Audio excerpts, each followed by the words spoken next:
Madame, Monsieur, votre émission 120 minutes Actu Soir se poursuit sur E-Télé et nous retrouvons dans la rubrique l'invité du soir. Notre invité est déjà installé sur ce plateau. Il est acteur politique, mais on ne parlera pas de la politique forcément ce soir. Antoine Adoukonou, bonsoir, bienvenue. Bonsoir. Et je le disais, Madame, Monsieur, on ne parlera pas forcément de politique. Vous êtes bien d'accord, Antoine Adoukonou, quoique vous soyez acteur politique? Bon, on ne parlera pas, disons, de la politique, mais en parlant de l'économie, on parle sous-entendu de la politique aussi. Bien sûr, et vous avez commencé à le dire, on parlera de la croissance économique et du développement ce soir. C'est notre sujet. Antoine Adoukonou, qu'est-ce que la croissance économique?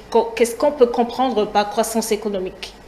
Bon, ce qu'on peut comprendre simplement par croissance économique, nous ne sommes pas dans un amphithéâtre où nous sommes en train de faire le cours d'économie. Donc, ce qu'on peut dire de façon simple, on peut dire que c'est la richesse qui est créée en une année à l'intérieur d'un pays. En réalité, c'est ça la croissance. Et Antoine Adoukonou, on la différencie bien du développement quand même. Ah, très bien, il y a une différence. C'est vrai que les deux concepts sont des concepts clés de l'économie et qui ont évidemment des liens, mais ne disent pas la même chose. Avant d'en arriver d'abord à les nuancer, je voudrais quand même faire une petite clarification, puisque généralement, nous en tant qu'acteurs politiques, quand vous rencontrez les citoyens et que vous voulez les convaincre et par rapport aux performances économiques que réalisent les gouvernements, en l'occurrence le gouvernement actuel, en parlant du taux de croissance, l'évolution du taux de croissance, il n'est pas rare que les gens vous disent, mais bon, vous annoncez les chiffres, mais bon, la pauvreté est là, nous sommes en difficulté, on ne vit pas bien, bon. On mange pas bien. On mange pas bien, on mange pas 3 fois par jour, le panier de la ménagère, il faut voir, bon, donc, ces débats se font. Je dis ces débats se font à tort ou à raison, parce que, évidemment, la croissance économique n'est pas égale au développement, mais il est un facteur de développement. Tout à l'heure, je vais faire certaines clarifications. Mais je dois dire que nous devons, en tant que citoyens, d'abord comprendre ce que c'est qu'une économie. Parce que si nous ne comprenons pas ce que c'est qu'une économie, nous allons croire que c'est parce que on va changer les gouvernants, qu'un président va partir, qu'un autre va arriver, que nos problèmes vont partir. Non. Les problèmes sont des données d'une économie. Il n'y a pas une économie où il n'y a pas de problème. En fait, c'est l'insatisfaction même qui est la principale donnée d'une économie. La définition qu'on donne généralement de l'économie, c'est l'allocation des ressources rares aux besoins illimités. Ça veut dire que nous ne parlons d'économie que dans un environnement où les besoins dépassent les ressources disponibles pour faire face à ces besoins. C'est quand on est dans un contexte pareil qu'on peut parler d'économie. À partir de ce moment, il y aura toujours un gap. Vous ne verrez dans aucune économie, fût-elle des États-Unis, que tous les citoyens ont fini par régler leurs problèmes. Jamais, vous ne verrez pas. C'est parce qu'il y a des problèmes qu'on parle d'économie. Évidemment, à travers l'économie, on va chercher des théories, des moyens pour pouvoir faire une allocation optimale des ressources disponibles pour régler, pour tenter de régler, je ne dirais pas régler, pour tenter de régler les problèmes. Parce que les problèmes seront toujours là. Mais on ira d'amélioration en amélioration. Mais on n'aura pas une situation où tous les problèmes vont finir. Non, si tous les problèmes finissent là, ça veut dire que l'économie disparaît. Donc, les problèmes seront toujours là, mais les différents gouvernants qui vont venir vont travailler à régler ces problèmes. Peut-être qu'il y a des problèmes qui ne sont même pas nés encore dans l'économie. Et que, bon, personne ne s'attendait par exemple à la Covid-19. Mais dès que la Covid est là, c'est une nouvelle donnée, il faut qu'on s'adapte. Vous voyez, donc les problèmes ne disparaîtront pas.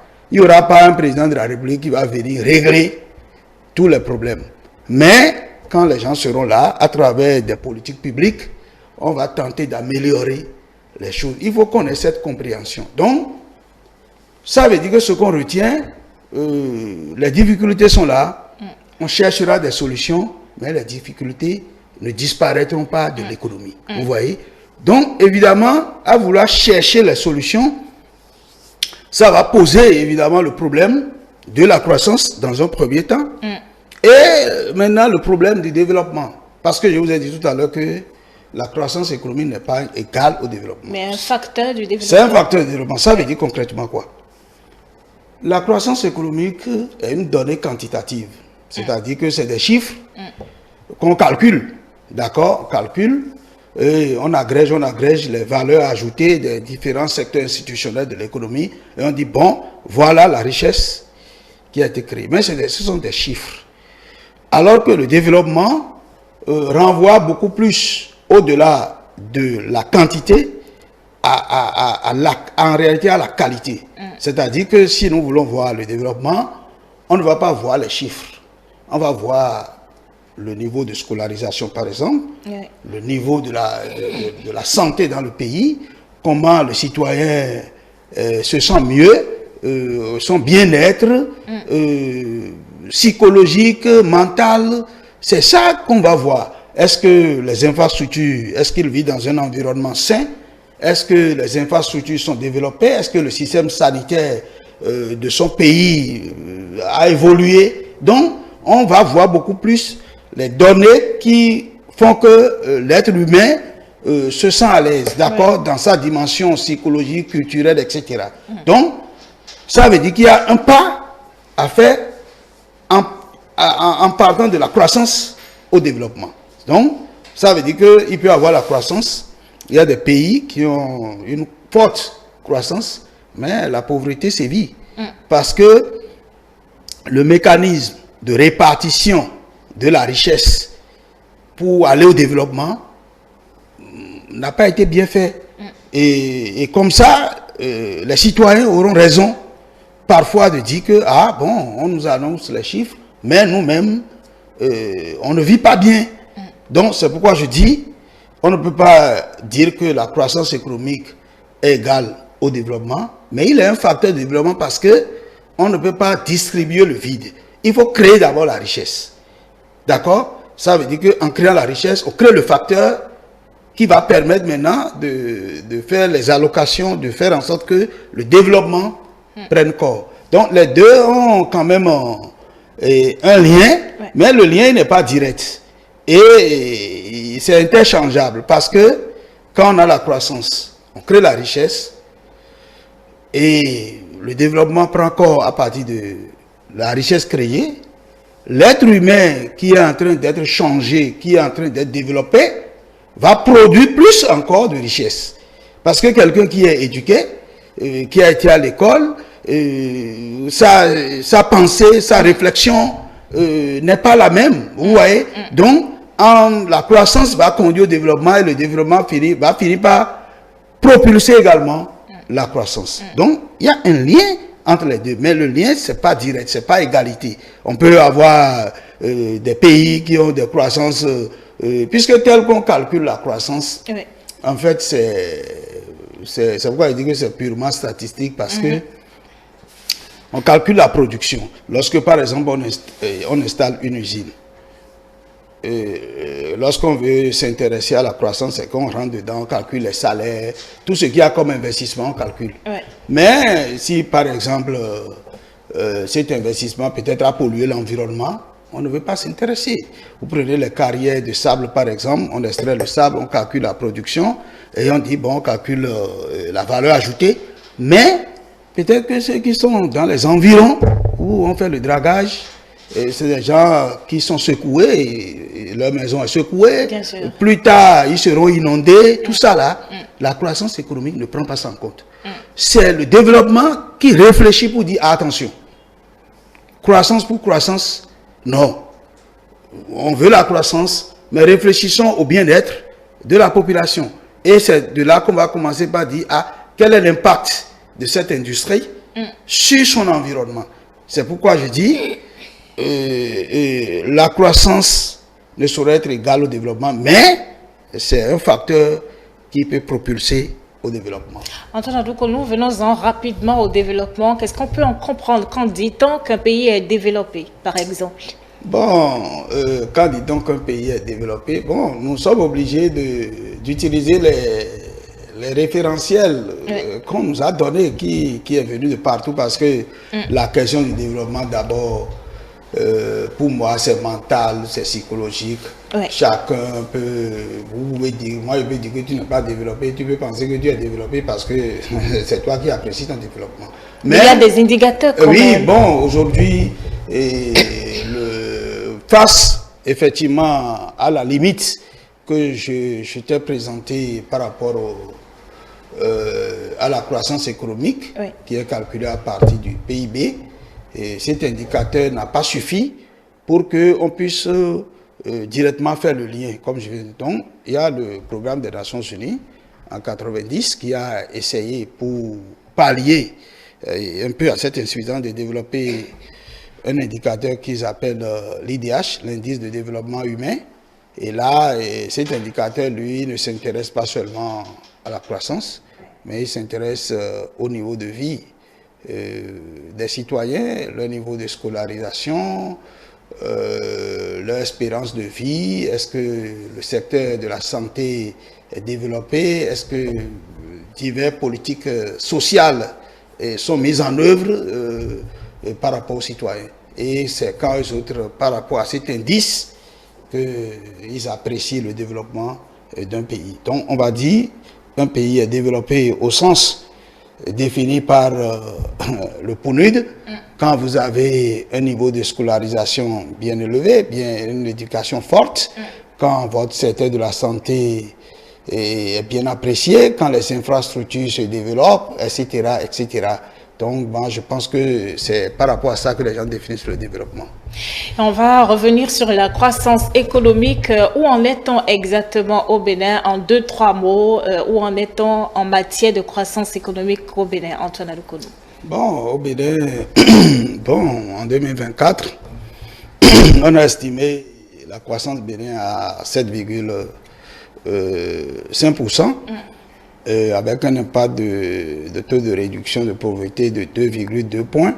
C'est-à-dire qu'on est passé de 33,2 en 2023 à 31% en 2024. Donc on estime que bon, la croissance a eu des effets de réduction de la pauvreté. Mais je crois quand même que si nous voyons ce qui se passe au Bénin, on peut, avec réserve, puisque rien n'est fait tant qu'il reste à faire. Mais ce taux de croissance pour moi n'est pas flatteur, parce que au-delà du taux de croissance annoncé, de façon visuelle, nous voyons quand même que le pays se transforme.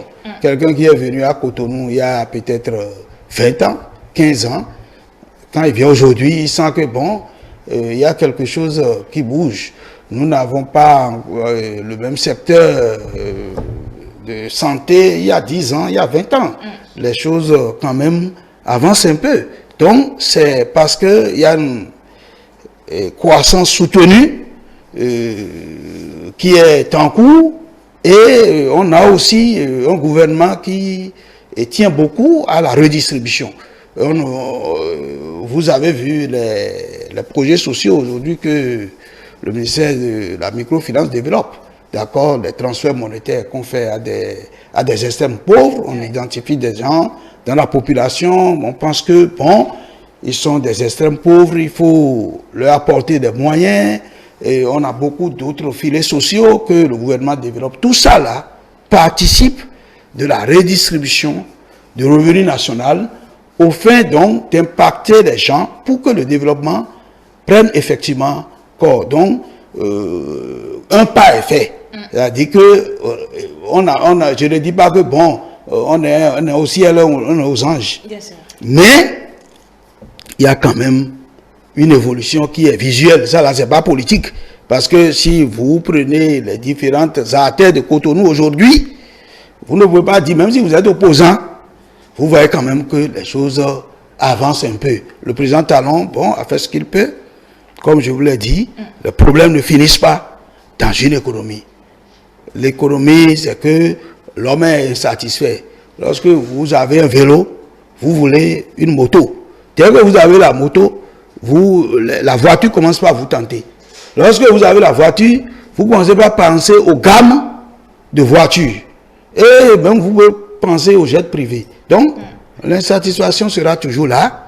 Les gouvernants vont faire des efforts pour l'amélioration.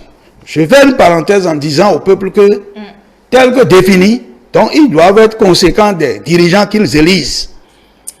Parce que de la qualité du gouvernant, des gouvernants que vous avez, dépend la qualité des décisions politiques qui sont prises pour que la répartition du revenu, d'abord pour qu'on crée la richesse, et puis pour la partager.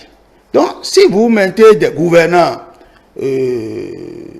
sous prétexte que sous le choc, vous êtes en train de dire l'autre là n'a qu'à partir, l'autre là n'a qu'à venir, il n'y a pas de problème. Il va partir, l'autre va venir.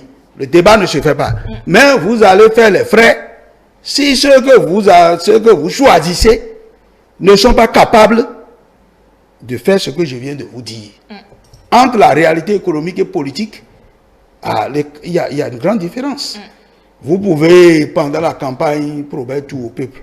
Mais dès que vous êtes là, vous allez faire face à la réalité économique. Si vous promettez 2000 francs à la population et que vous venez et que votre économie ne peut que générer 1000 francs, c'est avec les 1000 francs que vous allez faire. Donc, nous devons réfléchir lorsque nous voulons voter, choisir des dirigeants par rapport à tout ça là. Nous devons réfléchir pour ne pas, sous le coup des émotions, choisir des gouvernants incapables entre griffes. Ça, je tire l'attention des gens là-dessus. Bien sûr, Antoine Alukonou, et c'est en 2026 qu'on va pouvoir élire un nouveau président. Je sais que vous avez certainement votre candidat et il vous convainc.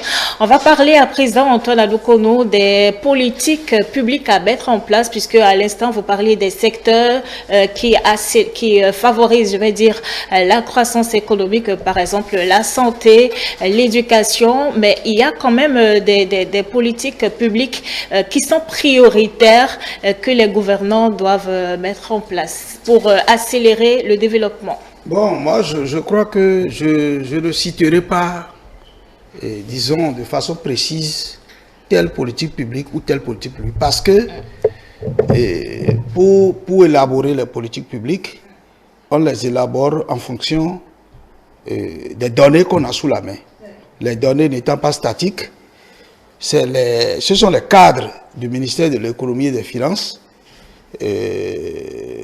plus précisément de la Direction générale des affaires économiques, qui sont à même, au regard des données qu'ils ont sous la main, de conseiller le président de la République, de conseiller le ministre des Finances par rapport aux objectifs qu'on veut atteindre, les ressources disponibles, le cadre macroéconomique dans lequel on veut agir. C'est par rapport à tout ça là qu'on peut définir telle politique publique pour tel résultat. Selon les gouvernants qui sont là. Quelqu'un peut venir et il dit, bon, ma priorité, c'est l'éducation. Et si le président qui est là dit, ma priorité, c'est l'éducation, c'est par rapport à ça que les cadres vont essayer d'ajuster les données. Quelqu'un d'autre peut être là et dit, non, moi, ma priorité, c'est les routes, ce sont les infrastructures, et c'est par rapport à ça que c'est pourquoi aujourd'hui nous devons remercier le gouvernement, remercier les députés au Parlement qui ont voté des lois aujourd'hui, des lois cadres pour que le développement soit un peu encadré.